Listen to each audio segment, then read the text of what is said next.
As the conflict in Ukraine intensifies, members of Congress on both sides of the aisle are calling for more support for Ukraine. This comes as Ukrainian President Volodymyr Zelensky prepares to address Congress later this week. Here to break down what's at stake is Amy Walter of the Cook Political Report with Amy Walter and Tamara Keith of NPR. And hello, it is very good to see both of you again in the studio, plowing ahead. But the news that we are here to talk about, a lot of it is grim, and that is the war in Ukraine. And as I just mentioned, Tam, there is this kind of remarkable agreement right now between the two parties that Russia is doing horrific things in Ukraine and that Russia needs to be punished. How unusual is it to see the two political parties in agreement on foreign policy? Well, there is nothing like a common enemy to help unite the political parties and to unite politics. And you have Vladimir Putin in popularity now somewhere down by, Fidel Castro and Saddam Hussein and Osama bin Laden. When there is someone who is so clearly disliked by the world and by the American public, it helps members of Congress be able to come together. I think inevitably there will be disagreements about tactics, and you occasionally see some of those fissures already. People, Republicans especially, saying President Biden maybe isn't going far enough. President Biden insisting on staying closely tied to the allies and moving in conjunction with allies, even at times when it's frustrating for members of his own party. But at this moment, there is something like unity. Even the American people a large share of the American people seem willing to pay more for gas, even to stick it to Russia and Putin. And when you look, but Amy, when you look beneath the surface, how real is that agreement? That's right. So what we see is Americans rallying around the policies of the administration. Yes, we support sanctions on gas. Yes, we want to see more aid going to Ukraine, send them more weapons, but they're not rallying around the president. And so the president's overall approval ratings haven't budged all that much, even as people are saying they do approve of what his administration has done, which I think speaks to, at the end of the day, we can all agree on a common enemy, but it doesn't mean that we agree that the president himself is doing the job they want him to do. And it is a question, because if you were pointing out to us today a poll that showed there's agreement that the president is making the right decisions when it comes to Ukraine, but less support for his overall handling of Ukraine. The handling, I was trying to figure out how does that work? The difference? Right, 59% say Biden's made the right decisions on Ukraine, but just 43% approve of the way he's handling Ukraine, which goes to the deeper, at the end of the day, we still remain an incredibly polarized country. I also think driving so much a lot of that is built in. A lot of that is built in, right? That you're not going to give President Biden any credit at all, even if you like what his administration is doing. Is it like substance versus style almost? There's some of that, I think, and I think also so much of what's baked in about frustration with Biden is about the other thing that's on top of everybody's mind: inflation and gas prices. And inflation still is a very real concern. Yeah. We're in a midterm election. Yeah.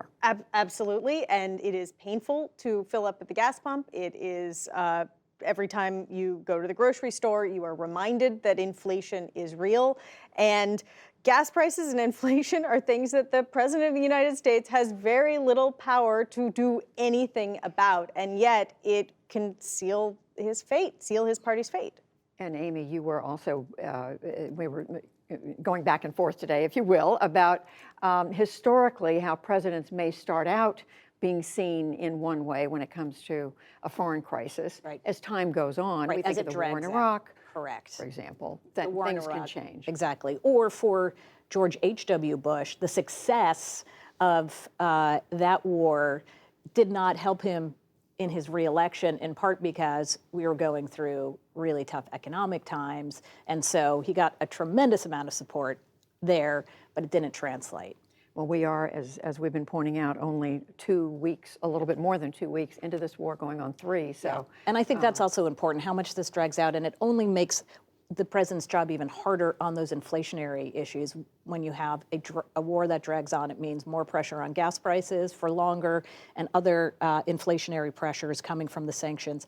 And then the rise of COVID in places like China, or the reemergence in places like China or Europe, also impact this inflationary pressure. No question. Another tough issue for the president, Tam, right now is the administration. Weeks and weeks, they've been trying to get their nominees for the Federal Reserve Board passed by Congress, confirmed by Congress.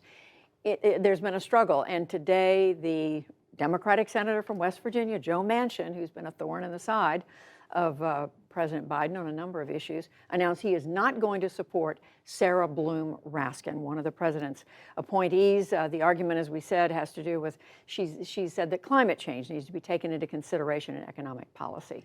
What does this mean? Yeah, well, what Senator Manchin said is that he thinks that inflation should be the #1 priority, and he's not convinced that that will be her focus because she also has talked about climate change.